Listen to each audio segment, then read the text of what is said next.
Lá no segundo livro dos Reis, capítulo 5, versos de 1 a 16, segundo Reis, capítulo 5, de 1 a 16, é uma história um tanto longa até, mas vamos ler para recordar essa história, né?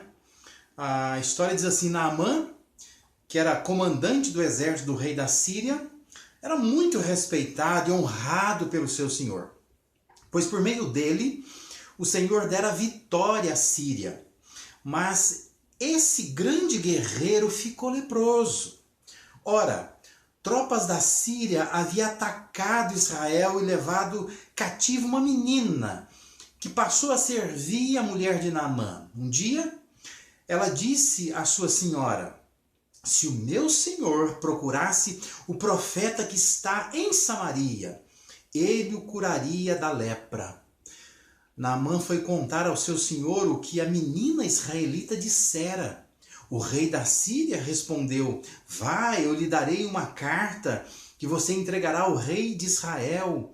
Então Naamã partiu, levando consigo 350 quilos de prata, 72 quilos de ouro e 10 mudas de roupas finas. A carta que levou ao rei de Israel dizia: junto com esta carta estou te enviando meu oficial Naamã para que o cures da lepra.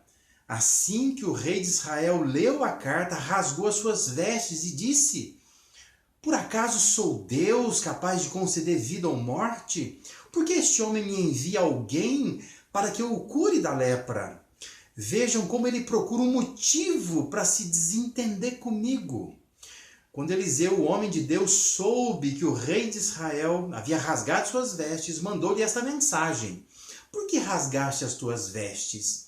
Envia o homem a mim, e ele saberá que há profeta em Israel. Então Naamã foi com seus cavalos e carros e parou à porta da casa de Eliseu.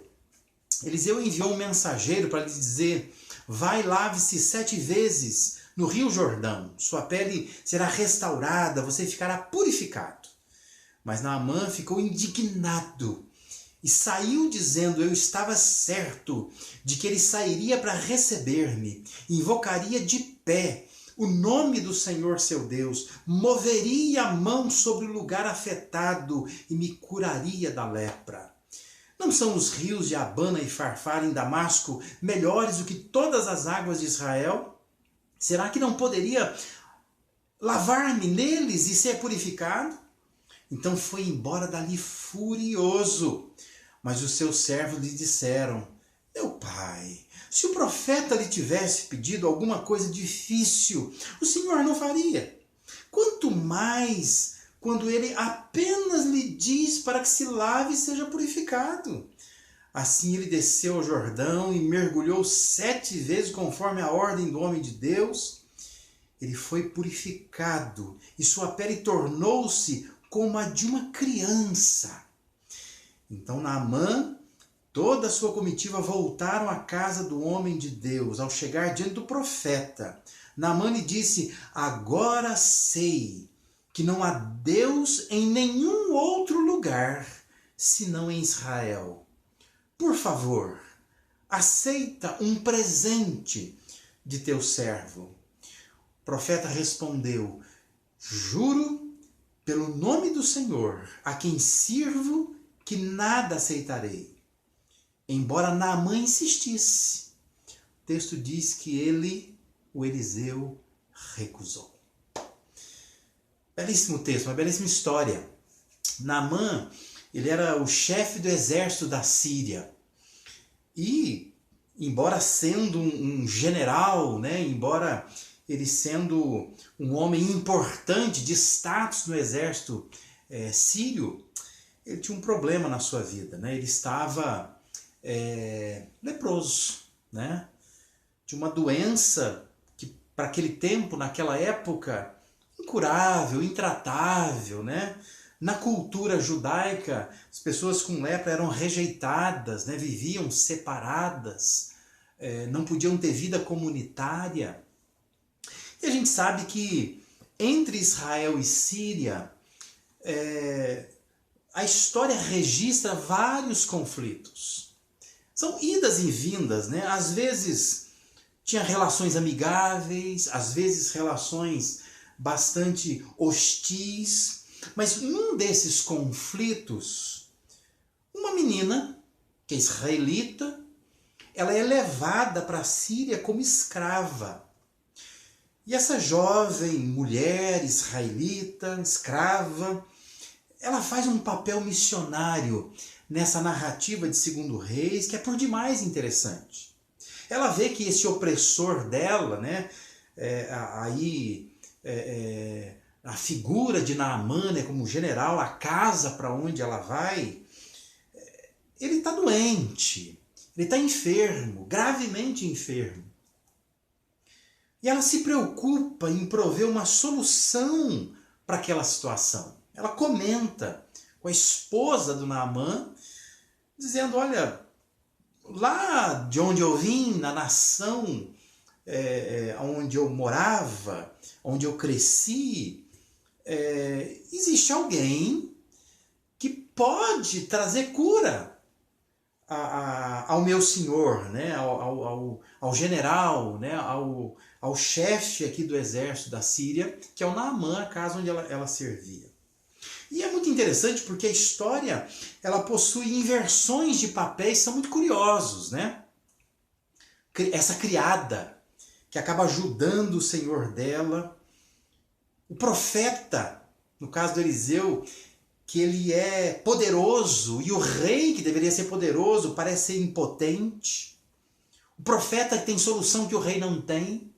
São inversões de papéis muito curiosas, né? Mais pro final da passagem, você vê que os assessores do Naamã se tornam seus conselheiros também.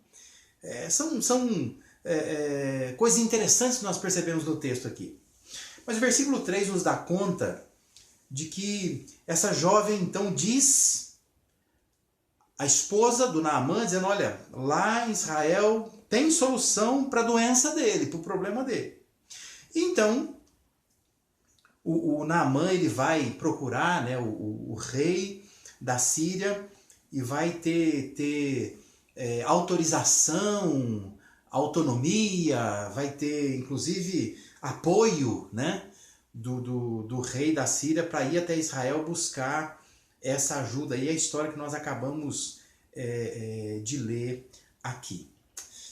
Mas eu estou querendo te levar a pensar, enquanto você está me ouvindo aqui, é que talvez a semelhança do que acontece com Naamã, você está aqui neste momento me ouvindo por convite de alguém, porque alguém pediu para você assistir, pediu para você ouvir essa mensagem, né?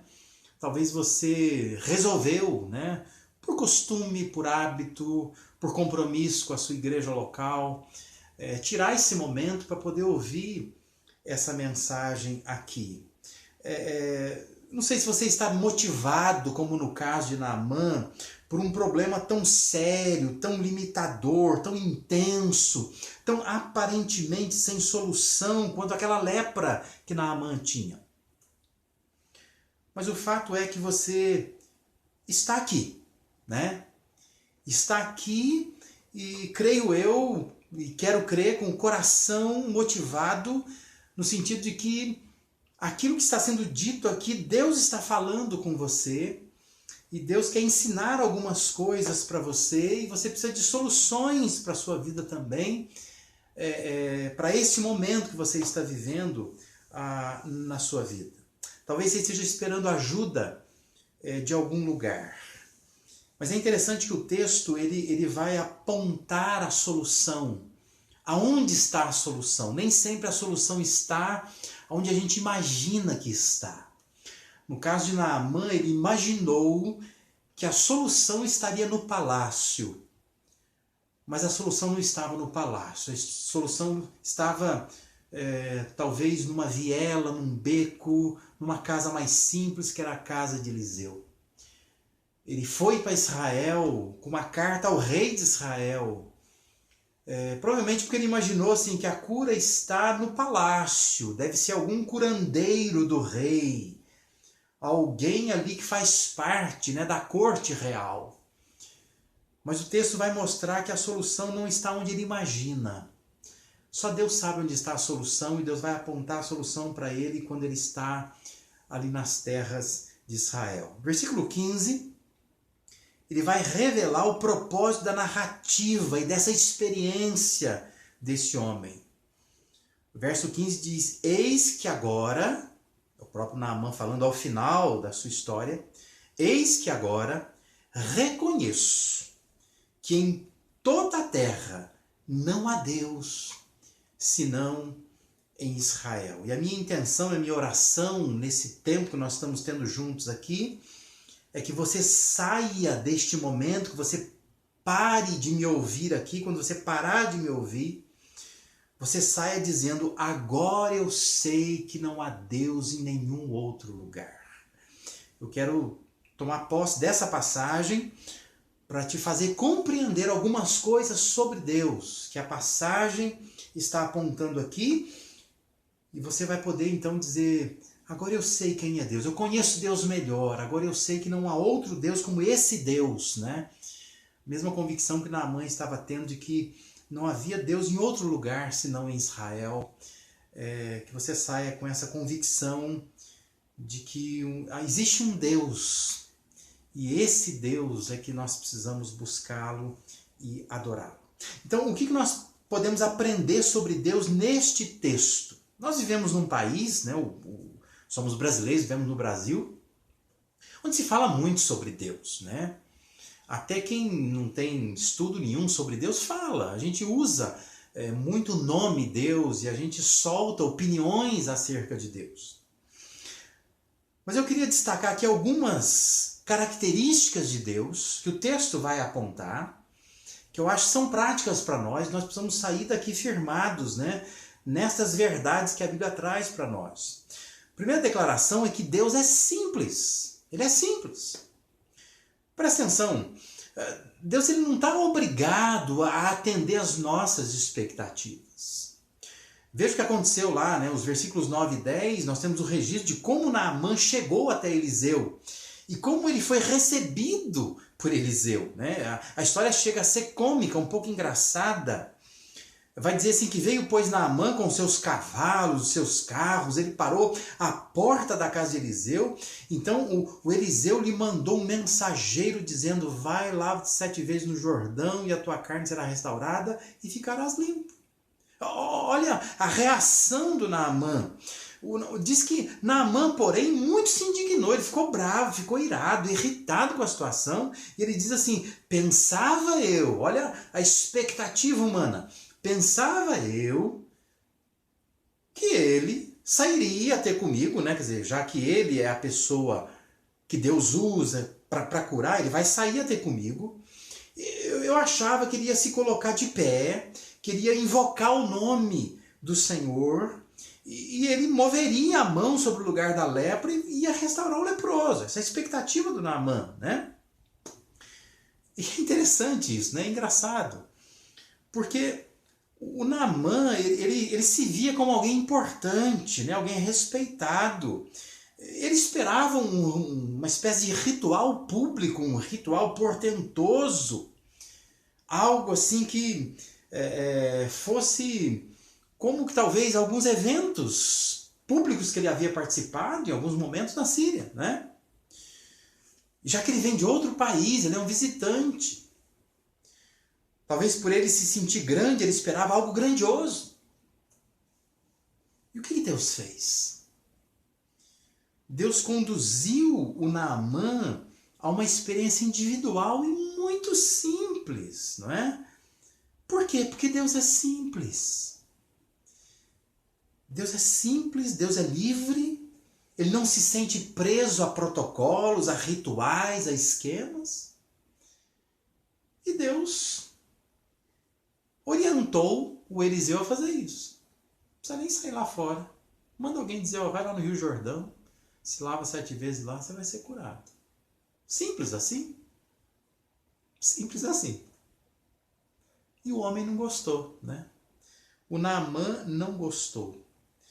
Mas eu acho extremamente importante a gente observar isso nessa história. Porque o ser humano ele tem uma atração por aquilo que é majestoso, aquelas coisas que trazem um certo glamour, que atraem a popularidade. Mas Deus queria quebrar o orgulho de Naamã, quer quebrar o nosso orgulho também. Deus é um Deus simples. E por ser um Deus simples, ele tem soluções simples. E por isso ele se torna um Deus surpreendente, que nos surpreende, dada a sua simplicidade. Eu queria que você aprendesse um pouco sobre isso a partir desse texto aqui. O Deus a quem servimos e cremos, esse Deus é um Deus simples. Algo a mais sobre Deus que o texto fala é que Deus é um Deus soberano. Entenda isso, Deus sabe o que é melhor para as nossas vidas porque Ele está numa posição de soberania. Deus está numa posição de comando, de controle, Ele consegue visualizar coisas que nós não conseguimos. Por isso Ele é um Deus soberano. Versículo 12 vai dizer que Naamã, ele continua a sua reclamação, dizendo: não são aqueles rios lá de Abana, Farfar, são rios de Damasco, da cidade de Damasco, na Síria, melhores do que todas as águas de Israel. Não poderia eu lavar-me neles e ficar limpo? Diz que ele voltou-se e se foi com indignação, né? A gente fosse trazer isso de uma forma bastante ilustrativa, é como uma criança que sai bater no pé. Ele ficou bravo, ele ficou indignado. Diz que ele saiu indignado daquela situação. Ele não gostou. Porque no raciocínio dele foi: mas como é que pode? Se é só se lavar num rio, lá no meu país, na cidade lá, tem 2 rios que são de águas cristalinas. Agora, ficar nessas águas barrentas do Rio Jordão? Para que fazer isso, né? Mas o fato é que Deus queria ali, por meio de Eliseu, reafirmar a sua soberania. Deus é soberano. Deus sabe o que é melhor. Por isso que Deus está mostrando para o Naamã: olha, você pode ter no seu país os rios mais limpos, as águas mais cristalinas, mas lá não tem o Deus que tem em Israel. Não tem homens de Deus como existe em Israel. Isso que Deus queria mostrar, isso faz toda a diferença. Você pode vir de um lugar maravilhoso, experiências maravilhosas, mas isso não te cura. Deus estava trazendo Naamã para Israel, não para o palácio, mas para a casa de um profeta simples. E do profeta ele vai para o Rio Jordão, né? Parece que ele vai cada vez descendo mais. Porque Deus queria, mais uma vez, mostrar sua soberania. Eu estou no controle, eu sei o que é melhor para você. É interessante que o texto vai dizer que o Naamã, ele veio preparado, né? Ele veio preparado para esse evento de cura, né? Diz que ele trouxe muita coisa, né? Ele trouxe 350 quilos de prata, 72 quilos de ouro, 10 mudas de roupas finas. Só para que a gente entenda isso, né? Foi pago 5 vezes mais, né? O que ele está trazendo para pagar, né? Que ele está pensando que ele vai pagar. Isso é 5 vezes mais do que o Onri, um dos reis, pagou pela região de Samaria. Se você pegar 1 Reis 16, 24, diz que ele comprou uma região, a região de Samaria, por 70 quilos de prata. Mas veja que ele trouxe 350 quilos de prata. E Deus está dizendo: você não pode comprar não, né? Você não pode comprar Deus. E é muito bonita a maneira como Eliseu recusa, né? Diz, eu não vou receber esse dinheiro de jeito nenhum. Porque Eliseu, em harmonia com Deus, está mostrando para Naamã que quem está no comando é Deus. O Deus de Israel é um Deus soberano. E um Deus soberano nem sempre ele faz aquilo que a lógica humana espera, né? Aquilo que a racionalidade humana está esperando. Ele vai agir de forma extraordinária. Não é dinheiro, não é rio que vai purificar, não é a sua opinião que vai prevalecer, é aquilo que o Deus soberano quer fazer e você precisa submeter a isso. Deus é simples, Deus é soberano. Mas há uma terceira característica de Deus nessa passagem. O texto acaba mostrando que Deus também é sábio. Um Deus simples e soberano também tem sabedoria, age com sabedoria. Porque Deus sabe o que está ordenando. E por saber o que está ordenando, Deus ele espera obediência à sua vontade. O verso 13 vai registrar a ponderação dos seus assessores, né, dos subordinados de Naamã. Diz que então se chegaram a ele os seus oficiais e lhe disseram, meu pai, se te houvesse dito o profeta alguma coisa difícil, acaso não o farias? Quanto mais, já que apenas te disse, lava-te e ficarás limpo. Veja como Deus é sábio. O que ele orientou através de Eliseu estava quebrando o orgulho de Naamã. Os subordinados dele, os seus assessores, se transformam em conselheiros. Eles estão dizendo assim, custa fazer. Se fosse uma coisa difícil, você não ia fazer? Isso é fácil. Vai lá, mergulha lá. Se não resolver nada, tudo bem. Mas é muito fácil fazer isso. Não é nada difícil. Me parece que nós, seres humanos, nós temos atração por coisas difíceis, né? A gente gosta de coisas difíceis.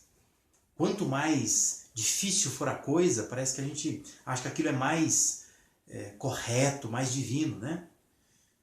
Mas esse Deus simples, esse Deus soberano, é um Deus extremamente sábio. E ele faz então esse general de um exército sírio mergulhar 7 vezes nas águas sujas do Rio Jordão. O homem veio da Síria com comitiva, com presentes, com ofício diplomático nas mãos. E ele vai parar dentro das águas barrentas do Rio Jordão. Versículo 14 diz que então desceu, mergulhou no Jordão 7 vezes, consoante a palavra do homem de Deus, e a sua carne tornou como a carne de uma criança e ficou limpo. E a gente não pode deixar de imaginar como que foi essa cena, né? O Naamã ali deita na água, levanta da água, seus oficiais talvez fora da água olhando, e ele perguntando, melhorou? E dizendo, não, mais uma vez, né? Ele teve que fazer isso 7 vezes.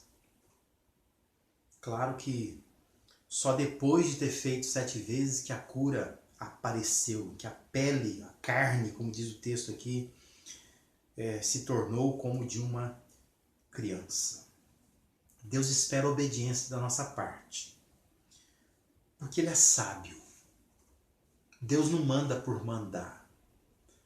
Deus manda porque Ele sabe o que está mandando.